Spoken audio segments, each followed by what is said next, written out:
আজকে আবার অনেকদিন পরে কিন্তু চলে এসেছে ব্যারাকপুরের দাদা বৌদি বিরিয়ানিতে। আর এখানে এর আগে যখন এসেছিলাম তখন এসেছিলাম বাঙালি থালি ট্রাই করতে, আর তোমাদের সাথে সেটা শেয়ারও করেছিলাম। আজকে কিন্তু আমি এসেছি বিরিয়ানি খেতে, এখানকার ফেমাস বিরিয়ানি মাটন বিরিয়ানি খেতে। আর তার সাথে একটা নতুন আইটেম অ্যাড করেছি, সেটাও কিন্তু তোমাদের সাথে শেয়ার করবো। মাটনটা সাইজটা একবার দেখো, আর খুবই গরম। আর এর সাথে সালাডও নিয়েছি, আর এটা নিয়েছি কিন্তু চিকেন রানে 4 পিস চিকেন থাকে, আর এর সাথে কিন্তু ডিম দেওয়া রয়েছে। ডিম মানে বয়েলড এগ, কিন্তু এটা গার্নিশিংয়ের জন্য ইউজ করা হয়েছে। আর গ্রেভিটা দেখতে কিন্তু যথেষ্ট সুন্দর লাগছে। দাদা বলো বিরিয়ানির সাথে কিন্তু এটা দারুণ যাবে, সেজন্য মাটন বিরিয়ানির সাথে আমরা এটা ট্রাই করলাম। আর তোমাদের সাথে একবার দেখে দিই আলুর সাইজটা, এখানে কিন্তু গোটা সাইজে আলু দেওয়া হয়েছে। এটা কিন্তু দিবাবির মতোই অনেকটা, কিন্তু আমার দেখে ফার্স্টে মনে হলো রাইসের কোয়ান্টিটি কিন্তু কমিয়ে দেওয়া হয়েছে, কিন্তু রাইসটা যথেষ্ট ঝুরঝুরে একদম রাইস, আর ভীষণ সুন্দর ফ্লেভার। সে আগের মতোই, যখন আমরা অনেক আগে আসতাম প্রায় 10 বছর আগে, তখন একটা ছোট দোকান ছিল দাদা বৌদির, আর সেখানে আমরা মানে মাঠের মধ্যে একটা প্যান্ডেল করা থাকতো, সেখানে বসে খেতাম। সেই আমলটা আমার মনে আছে, তখন আমি বিরিয়ানি খেয়েছিলাম।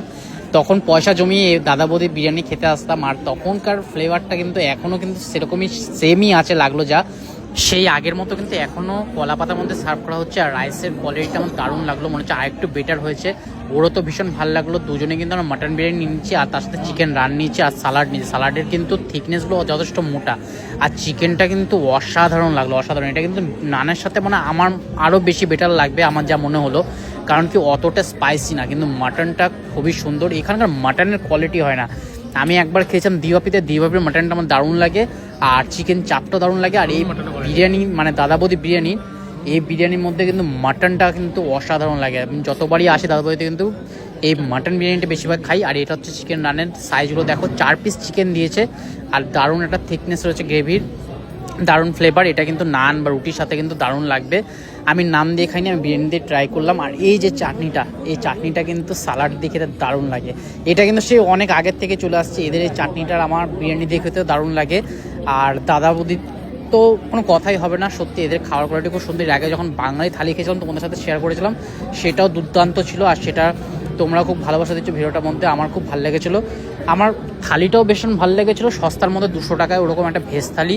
তার সাথে আমরা মাটন অ্যাড করেছিলাম, আর চিংড়ি মালাইকারি অ্যাড করেছিলাম। সেই ভিডিওটা আমার পেজে আছে, তোমরা চাইলে দেখতে পারো। তবে আজকে বিরিয়ানিটা টেস্ট করলাম, বিরিয়ানিটা দারুণ লাগলো। একটা ডিম হলে কিন্তু বেটার হতো আমার যা মনে হয়। আমরা আজ এসে কিন্তু সেকেন্ড ফ্লোরে এসে বসেছি। সেকেন্ড ফ্লোরে কী হয়, একটা টেবিলের মধ্যে তোমরা কিন্তু আলাদাই বসতে পারো, তার সাথে অন্য কেউ অ্যাড হবে না। কিন্তু নিচের টেবিলগুলোতে বসলে সেটা কিন্তু সবাই মিলে বসতে পারে। তবে প্রথমে আমার মনে হয়েছিল রাইসের কোয়ান্টিটিটা একটু কম আছে, কিন্তু পরে বুঝলাম রাইসটা যথেষ্ট অনেকটা রয়েছে, মানে পেট প্রায় ভরে আসে। সেজন্য কিন্তু বারবার আমি সালাডটা কন্টিনিউ করছি যাতে হজমটা হয়ে যায়। ও সেটাই বলছে, মানে প্রথমে মানে দেখে মনে হচ্ছে যেন কম রাইস, কিন্তু পরে গিয়ে বুঝলাম যে রাইস তো অনেক দিয়েছে, অনেকটাই রাইস দিচ্ছে। আর ঘিয়ের ফ্লেভার আর এদের এত মানে একটা মশলার ফ্লেভার আছে না, সেই জন্য পেটটা। তোমরা যখনই ব্যারাকপুরে তখন কিন্তু অবশ্যই দাদা বৌদি বিরিয়ানি একবার ট্রাই করে দেখতে পারো। দাদা বৌদি বিরিয়ানি আমার তো ভীষণ ভালো লাগে। তবে আমার মতে দাদা বৌদির থেকে মনে হয় দিবাপিরটা একটু বেটার, আমার যা মনে হয়। সবার আলাদা আলাদা মত হতে পারে, সবার কারোর দাদা বৌদিরটাও বেশি ভালো লাগতে পারে। আমার এক্সপিরিয়েন্সে যা বলছে, দাদা বৌদির থেকেও দিবাপির একটু কোয়ালিটিটা আমার একটু বেটার মনে হয়। তবে এরপরে একদিন দিবাপিতে বসেও বিরিয়ানি খাবো, আর তোমাদের সাথে শেয়ার করব। আর বিরিয়ানি কিন্তু এখানকার মাটনের কোয়ালিটিটা সত্যি রেয়াজি মাটন, তো এটা কিন্তু কচি পাঁঠার মাংস না, যেটা আমরা বাড়িতে আমি খাই, যেটা ব্লগ শেয়ার করি তোমাদের সাথে, সেটা না। এটা কিন্তু রেয়াজি মাটন রয়েছে। আশা করি তোমাদের আজকে ভিডিওটা ভালো লেগেছে। ভিডিওটা ভালো লাগলে অবশ্যই কমেন্ট বক্সে জানাতে ভুলো না, আর লাইক করো আর শেয়ার করো সবার সাথে, যাতে সবাই।